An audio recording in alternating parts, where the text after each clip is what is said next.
Olá, hoje eu vou fazer um vídeo diferente do que eu costumo fazer aqui. Vai ser um sarau solitário. Eu vou ler poemas, mas não vai ser qualquer sarau. Se você viu o título do vídeo, vai ser o sarau do Versadas.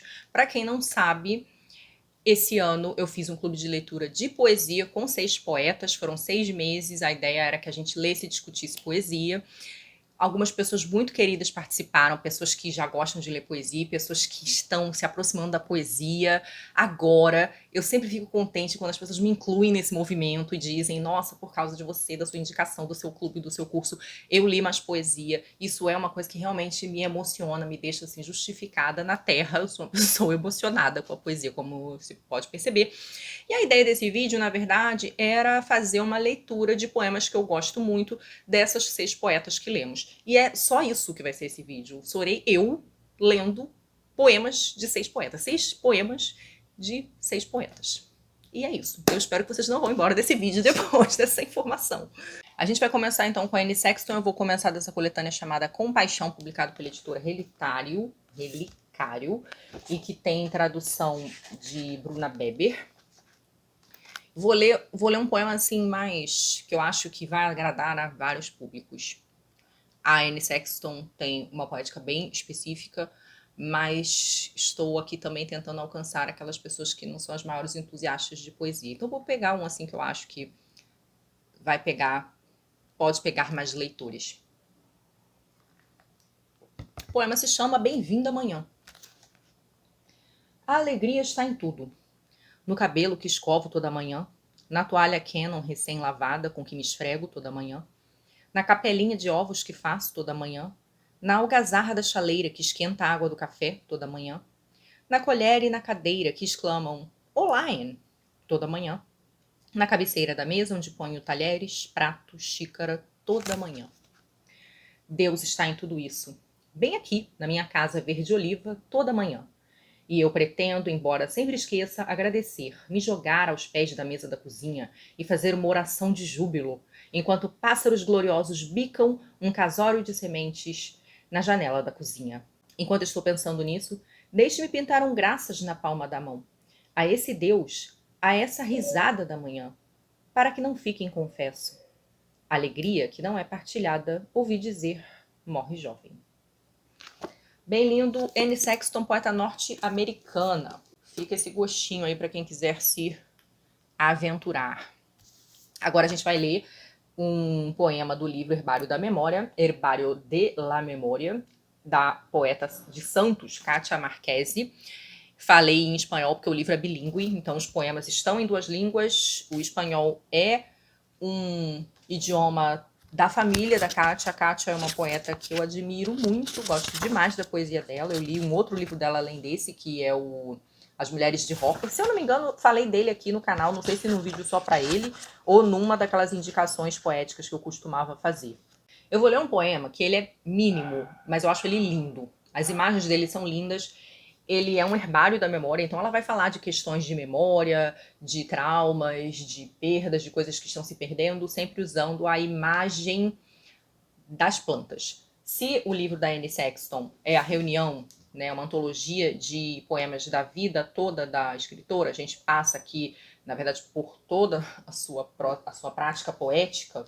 Aqui a gente tem um livro específico de uma autora contemporânea. O poema se chama Sensível e ela vai dizer assim: a rama finda na folha, a samambaia pende em ponta. Todos os extremos devem ser tocados. Um corpo acaba em seus próprios dedos.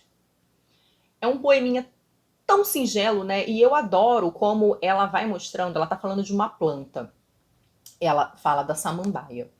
E a gente lembra daquelas, né, daqueles ramos caídos da samambaia.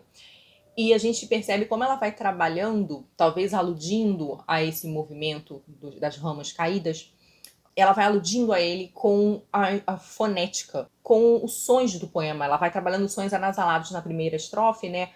A rama finda na folha, a samambaia pende em ponta. Então ela vai aludindo a essa coisa meio ondulada com esses sons. E na estrofe seguinte, que é uma estrofe de um único verso, ela vai trabalhar Provavelmente o sibilo, o som das folhas roçando umas nas outras e da gente passando a mão pelas folhas ou do vento balançando as folhas. Então ela vai trabalhar um outro som, que é o som do S, né? Então ela vai dizer, todos os extremos devem ser tocados. Então tem esse... Um corpo acaba em seus próprios dedos. E aí ela nos compara à própria samambaia, o que a gente tem mais próximo talvez da samambaia seriam isso, né? Seriam os dedos. E faz essa alusão ao toque, porque a gente usa a mão para o contato com o outro, qualquer que seja o outro, seja uma pessoa, seja um objeto, a gente entra em contato com o mundo pelos dedos, e é quase como se ela dissesse que a samambaia também convida ao toque com seus longos dedos farfalhantes, sussurrantes, ondulados. Ah, e eu amo. Espero que vocês tenham gostado também. Agora a gente vai ler um poema da Hannah Arendt, sim, a filósofa alemã, ela escrevia poesia. Esses poemas, eles só recentemente foram divulgados, descobertos, né? Ela não publicou em vida. A Hannah Arendt tinha uma relação bem pessoal com esses poemas, era um modo de elaborar as coisas que ela estava vivendo, que ela estava passando. O livro saiu pela editora Relicário e tem tradução de Daniel Arelli. É um livro bilíngue, uma edição bilíngue.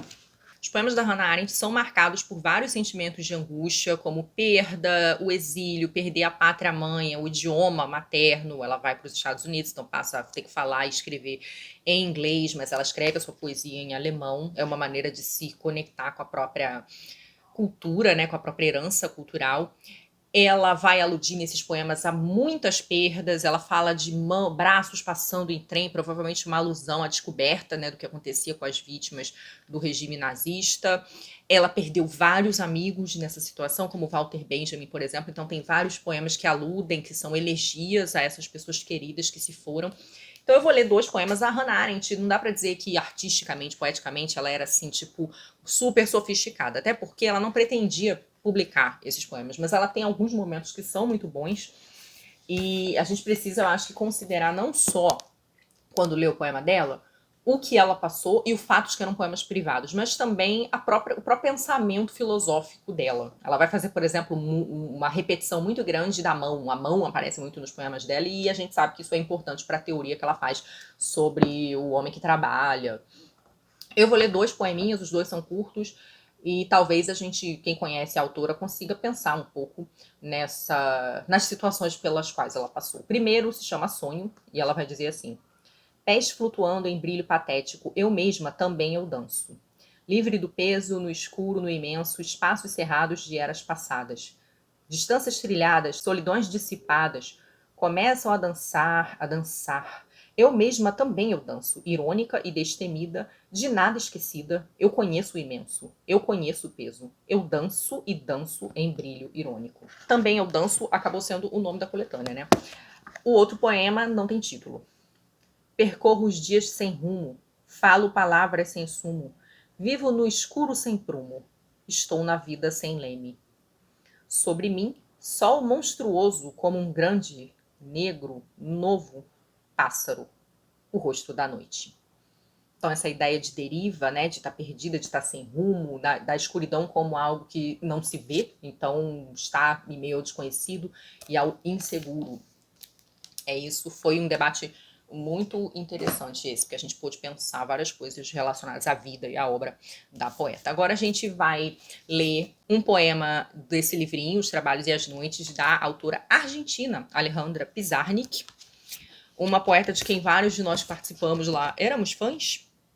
A Alejandra trabalha bastante o poema curto, ela reflete sobre escrita, sobre solidão, sobre morte, sobre as impossibilidades de comunicação na própria poesia, né? O que é possível acessar em termos de descoberta com a poesia, e ela tinha uma densidade imagética muito grande, era uma poeta que explorava, criava cenários, existia de certa maneira um certo repúdio do referencial, então era uma poeta que ela criava cenários imaginativos, oníricos, para falar do que ela quisesse falar, enfim, de certas sensações, sentimentos, impressões. O poema que eu vou ler chama Tua Voz. Eu poderia ler trocentos poemas desse vídeo aqui, mas a ideia não é que ele fique muito grande, então a gente vai ler o Tua Voz. Emboscado na minha escritura, cantas meu poema. Emboscado na minha escritura, cantas em meu poema. Refém de tua doce voz, petrificada em minha memória. Pássaro preso à sua fuga. Ar tatuado por um ausente. Relógio que pulsa comigo para que nunca desperte. Enfim, que tentada que eu fico de ler mais um. Mas vamos lá, gente. Vida que segue. Próxima poeta. Agora a gente vai falar da Dionne Brand, autora de Trinidad e Tobago, que atualmente vive no Canadá. A gente vai ler sobre esse livrinho aqui. O poema que eu vou ler é do Nenhuma Língua é Neutra, que saiu pela Bazar do Tempo. A tradução é de Lubi Prates e Jade Medeiros. Eu vou ler um dos meus poemas favoritos. São poemas um pouco maiores, um pouco mais extensos. Nesse livro, todos os poemas são... É um livro que tem 8 poemas só. Mas eles são mais extensos, mais longos. Então aqui não vai ter pra onde correr. O poema que eu vou ler chama Canção de Blues para Mami Prater. Ao fitar a fotografia de Mami Prater, ex-escravizada, fotografada aos 115 anos de idade, tá? Isso é uma coisa antes do poema. O poema começa agora. Ela esperou que o século virasse. Esperou até que tivesse 115 anos para ser fotografada, para ter sua fotografia e pôr seus olhos nela. Esperou até que a técnica da fotografia estivesse adequadamente desenvolvida, para ter certeza de que a imagem ficaria nítida, ter certeza de que nenhum daguerreótipo rudimentar perderia sua imagem. Perderia suas linhas e, acima de tudo, seus olhos e suas mãos. Ela tinha paciência de 115 anos. Sabia que se tivesse a paciência para não matar um homem branco, eu veria essa fotografia. Ela esperou o tempo que foi necessário para ter sua fotografia e pôr seus olhos nela. Nos 115 anos que ela teve de esperar por essa fotografia, aperfeiçoou sua pose e esculpiu sobre um ombro de dor algo como desespero, que nunca assim nomeou, pois não teria resistido. Nas lavouras, aquela que lavrou nos dias em que foi mula, marcaram seu caminhar a ferro quente. Por querer e sem querer, ela esperou, nem sempre em silêncio, nem sempre paciente, por seu retrato, na hora que ela sentou, de vestido preto, colarinho e lenço brancos. Os pés tinham virado mármore, o coração lustrado de vermelho e os olhos. Ela esperou 115 anos até que a ciência da fotografia avançasse do estanho e da talbotipia até uma superfície sensível suficiente para conter seus olhos. Tomou cuidado de não perder os sinais, de escrever naqueles olhos o que os dedos não poderiam roteirizar. Um pacto de sangue por um século, uma década e mais. Sabia então que seria eu a encontrar sua vontade, seu relato meticuloso, seus olhos, os dias esperando por essa fotografia. Foi o que a manteve sã. Ela planejou tudo, o dia, a luz, o fotógrafo, supérfluo, seus seios, suas mãos, esse momento meu virando as folhas de um livro, observando seus olhos. O que eu mais amo nesse poema é que a Dionne Brand, além de ela descrever com muito carinho essa mulher muito antiga, muito sofrida, é que ela subverte o papel. Quem é fotografado normalmente é objeto do olhar de alguém, de quem fotografa. Mas ela diz que essa senhora planejou. Essa senhora planejou ser fotografada, ela quase como se ela tivesse agido ali com algum tipo de magia.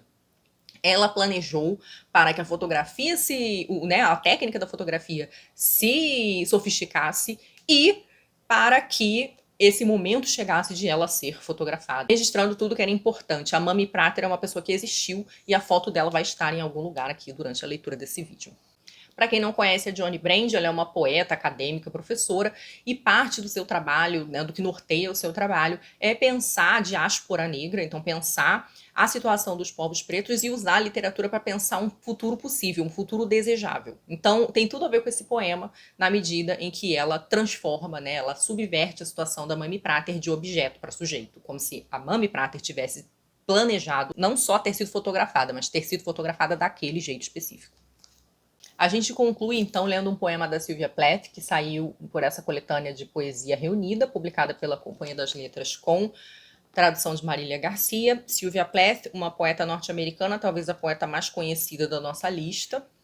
Eu acho que a Sylvia tem poemas muito famosos, muito fortes, muito bons. Lady Lazarus, Daddy, poemas muito impactantes, todos os que ela trabalha flores das tulipas, é tudo muito, muito impactante, as imagens são muito fortes. Porém, eu queria ler um poema onde ela fala de maternidade. É um poema que ela escreveu inspirada no nascimento da filha dela.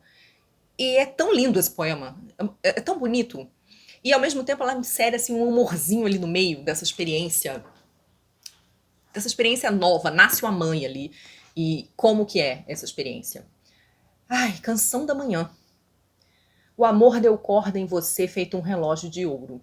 A enfermeira bateu nos seus pezinhos e você veio chorando ocupar um lugar no mundo. Nossas vozes comemoram sua chegada. Nova estátua num museu frio. Sua nudez ameaça nossa segurança. Ficamos ao redor como paredes vazias. Não sou sua mãe mais do que a nuvem polindo um espelho para refletir, nas mãos do vento, sua própria e lenta extinção.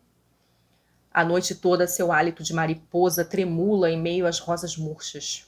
Acordo e ouço. Um mar ao longe canta no meu ouvido.